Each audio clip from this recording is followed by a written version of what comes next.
বসো।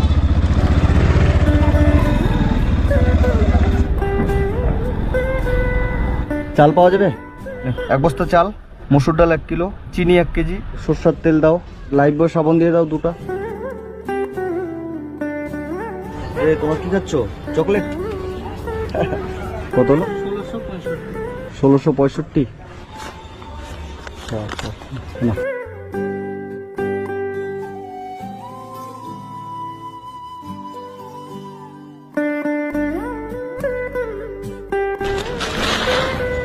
বস্তা এটাই। এদের কাপড় পাওয়া যাবে, জামা? হ্যাঁ এটা হবে মনে হয়, দেখি এটা দিয়ে দেন। আর একটা 1.5 বছরের বাচ্চার একটা জামা দেন, ওরকম মেয়ে। হ্যাঁ এটা দিয়ে দেন। চলো।